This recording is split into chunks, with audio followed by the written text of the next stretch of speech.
अब मुझे क्या? क्या रिश्तों के मतलब इस तरह बदल जाते हैं? मैंने उसकी तरफ चादर बढ़ाते हुए कहा, यह चादर ले लो, बिछाकर लेटना। फर्श ठंडा लगेगा। नील मेरी तरफ देखे बिना बोला, नहीं, रहने दो, इसकी जरूरत नहीं है। मेरे पास दो हैं, ले लो। नील बैठे बैठे ही एकदम से मेरी तरफ मुड़ा, उसका मुख तना हुआ था। दबे आक्रोश में बोला, जाओ यहां से, फिर बोलोगी मुझे केवल तुम्हारी देह की पड़ी रहती है। तुम्हारे शरीर के अलावा मुझे कुछ नजर नहीं आता। जब से यह वाकया हुआ था हमारे बीच की दरार खाई बन गई थी। वह ताने मार कर बात करता और मैं शांति बनाए रखने के लिए खामोश रहती। अब भाड़ में जाए शांति। तो क्या गलत बोला था? थकी हारी ऑफिस से 6 बजे आती और तुम बस वे सब करना चाहते थे। वैसे तो मुझे उसके छूने से, उसके करीब आने से एक नैसर्गिक प्रसन्नता और तृप्ति मिलती थी, लेकिन उन दिनों ऑफिस के माहौल से बहुत परेशान थी। घर आते ही मन करता था नील के कंधे पर सिर रखकर ऑफिस की भड़ास निकालकर थोड़ा रोने का, लेकिन उसे आधे घंटे में ट्यूशन पढ़ाने निकलना होता था। मेरे आते ही वह मुझे बाहों में खींचकर चूमने लगता। उस दिन कुछ तबीयत ठीक नहीं थी और ऑफिस में भी कुछ अधिक ही कहासुनी हो गई।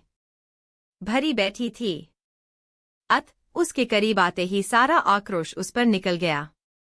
धक्का देते हुए बोली, इस तन के अलावा और कुछ नहीं सूझता क्या? वह ठिठक गया। फिर एकदम पलटकर बाहर चला गया। रात को 12 बजे तक आता था और मेरी नींद न खुले, इसलिए ड्राइंग रूम में ही सो जाता था। उस रात भी उसने ऐसा ही किया। सुबह जब मेरी आंख खुली वह तैयार होकर ऑफिस जा रहा था। बिना कुछ खाए और बोले वह चला गया। शाम को मेरे आने से 1 घंटा पहले घर आ जाता था और मेरे आते ही हम आधा घंटा अपनी तनमन की सब बातें करते थे। इसके अलावा हमारे पास एक दूसरे के लिए समय नहीं होता था। लेकिन अब मेरे आने से पहले वह निकल जाता था। रोना तो बहुत आता था, पर मैं सही थी। उसके पास मुझसे बात करने के लिए 2 पल भी नहीं होते थे। वह खड़ा हो गया।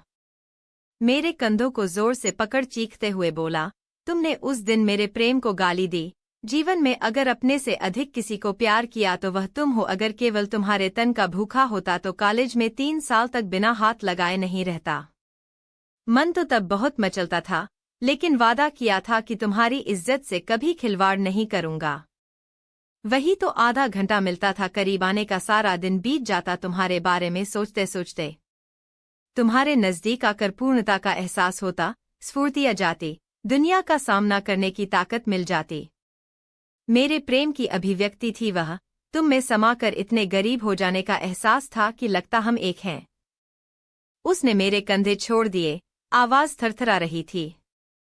आंखों में दर्द था और वह लड़खड़ाते हुए बाथरूम में चला गया। मेरा मन भारी हो गया। उसकी नजरों से कभी सोचने की कोशिश नहीं कि दोनों एक दूसरे का साथ चाहते थे, लेकिन अलग अलग तरीके से। जीवन की भागदौड़ में समय इतना कम, जरूरतें इतनी अधिक, सब बिखर गया। बात केवल इन गलतफहमियों के कारण बिगड़ी होती तो शायद संभल जाती, लेकिन हमारे रिश्ते में धोखा और झूठ भी शामिल हो गए थे। कमरे में जाकर लेट गई और रोते रोते कब सो गई पता नहीं चला।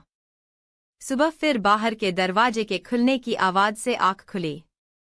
ताला कुछ सख्त लगता है। कमरे से बाहर आई तो नील खाने पीने का सामान लेकर आया था। चेहरे पर वही उसकी चिरपरिचित मुस्कान। कितने भी गुस्से में हो बहुत जल्दी सामान्य हो जाता है। मैं बातों को मन में रख कर अपना भी दिमाग खराब कर लेती हूँ और दूसरों से भी चिढ़कर बात करने लगती हूँ। नीलू, आज गरम गरम कॉफी पीते हैं। नीचे कुछ खाने पीने की दुकानें खुल गई हैं। कह मैं जल्दी से मंजन कर आई, फिर हम कल की तरह बालकनी में फर्श पर बैठकर नाश्ता करने लगे। नील आसमान की तरफ देखते हुए बोला, यहाँ से सुबह शाम आसमान की छटा कितनी निराली दिखती है। अद्भुत नजारा है। अगर हम साथ रहते तो कितना अच्छा लगता। रोज यहाँ बैठकर बातें करते। कह तो सही रहा था, लेकिन जो नहीं हो सकता मैं उसके बारे में बात नहीं करना चाहती। नाश्ते में एक पेस्ट्री भी रखी थी।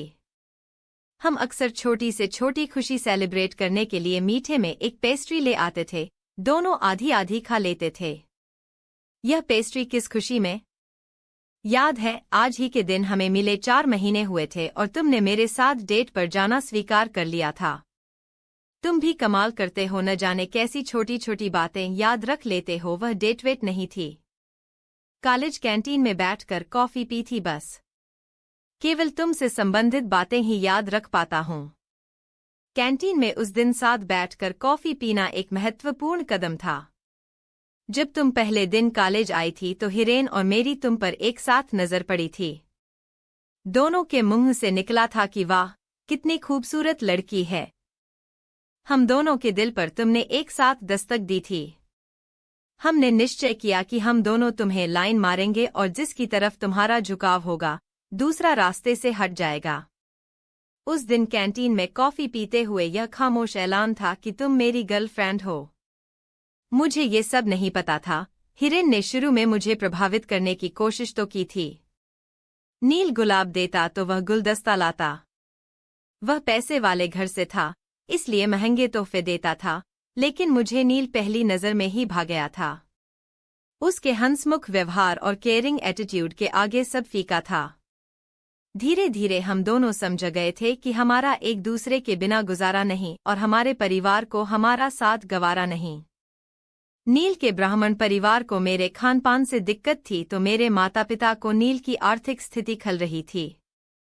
वैसे मेरे परिवार के पास भी कुछ खास नहीं था, लेकिन पिताजी को लगता अपनी बहनों की तरह मैं भी अपनी खूबसूरती के बल पर पैसे वाले घर में स्थान बना सकती हूँ।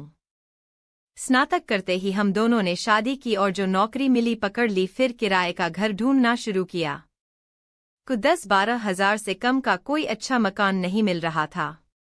बहुत धक्के खाकर 2 कमरों का फ्लैट को 7,000 किराए पर मिला, वह भी बस काम चलाऊ था। तब हमने निर्णय लिया, आगे सोच समझकर जीवन की राह पर चलेंगे। पहले कुछ पैसे जमा करेंगे। अपना स्वयं का घर नहीं बन जाता तब तक परिवार नहीं बढ़ाएंगे।